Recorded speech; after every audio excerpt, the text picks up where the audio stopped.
ওই স্বাস্থ্য মন্ত্রণালয় থেকে আপনাকে ধরে নিয়ে 8 দিন হসপিটালের ওয়ালের সাথে বেঁধে রাখা হবে। যতক্ষণ পর্যন্ত এই লাইসেন্স ফিরিয়ে না দেবেন ততক্ষণ পর্যন্ত আপনাকে ছেড়ে দেওয়া হবে না, হবে না, হবে না। বাংলাদেশের আপামর জনগণ এবং ছাত্র জনতার আন্দোলনের ফসল আজকের এই সরকার বাহাদুর মন্ত্রণালয়ে বসে যে সকল হটকারী সিদ্ধান্ত গ্রহণ করছেন, এটা তারা করছেন না। আমি মনে করি বাংলাদেশ বিরোধী একটি চক্র হিন্দুস্তানে বসে যেই ধরনের প্রেসক্রিপশন দেয় বাংলাদেশে তারা তা বাস্তবায়ন করে।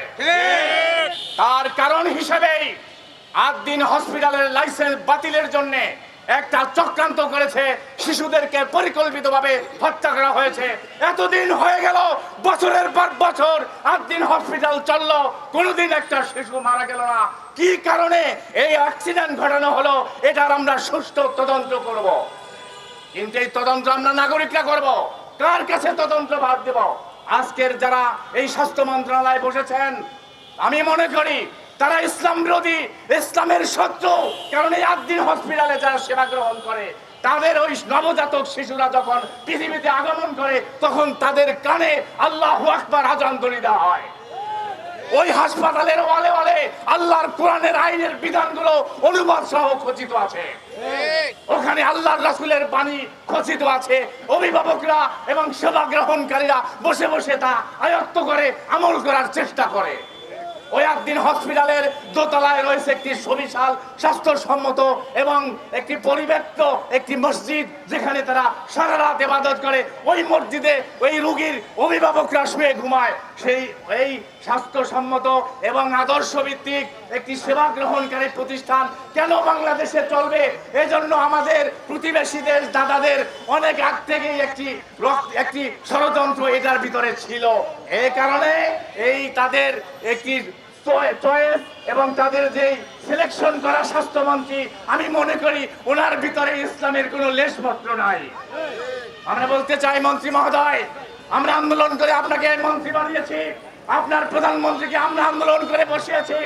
যদি এই স্বাস্থ্য মন্ত্রণালয়ের পক্ষ থেকে আগামী 7 কার্য দিবসের মধ্যে এই 8 দিন হসপিটালের লাইসেন্স ফেরত দেওয়া না হয়, এখানে এই 8 দিন হসপিটালের সেবা গ্রহণকারী কর্মকর্তা কর্মচারী সাধারণ নাগরিক বৃন্দ এমন আন্দোলন গড়ে তুলবে, ওই স্বাস্থ্য মন্ত্রণালয় থেকে আপনাকে ধরে নিয়ে 8 দিন হসপিটালের ওয়ালের সাথে বেঁধে রাখা হবে।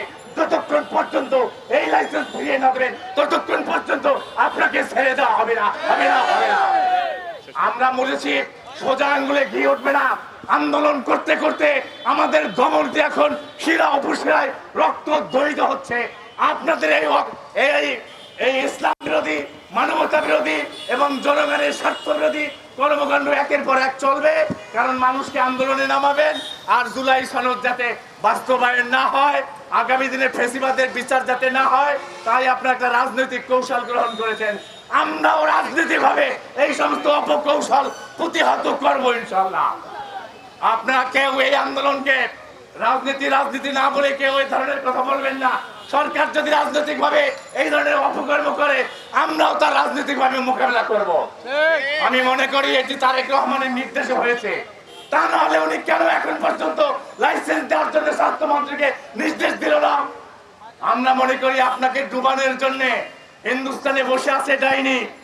আগামী 7 কার্য দিবসের মধ্যে যদি এই ধরনের অপকর্ম আপনারা সমাধান না করেন, এদিকে ইসলামী ব্যাংকের গ্রাহক সেবা সেখানেও আমি গ্রাহক, সেখানেও আমি গ্রাহক ছিলাম। এই ধরনের কর্মকাণ্ড আপনারা বন্ধ করেন। 8 দিন হসপিটালের, আমি আমার প্রথম কন্যা সন্তান 8 দিন হসপিটালে সেখানে পৃথিবীতে এসেছে, আমি সেখানে সেবা পেয়েছি। এই ধরনের অক্সিজেন ফ্রি দেওয়া হয়, 200 টাকা সেখানে ভিজিট নেওয়া হয়। সেখানে রাত দিন 24 ঘন্টা স্বাস্থ্য সেবার জন্য এক শ্রেণীর আমার ডাক্তার ভাই এবং বোনেরা সেখানে সেবা দিয়ে যাচ্ছে। এতে আপনাদের পছন্দ হয় না? সুতরাং পছন্দ হবে। আপনারা পানি খাবেন ঠিকই, ঘোলা করে খাবেন, লাইসেন্স ফিরিয়ে দেবেন ঠিকই, এমন আন্দোলনের মুখে দেবেন।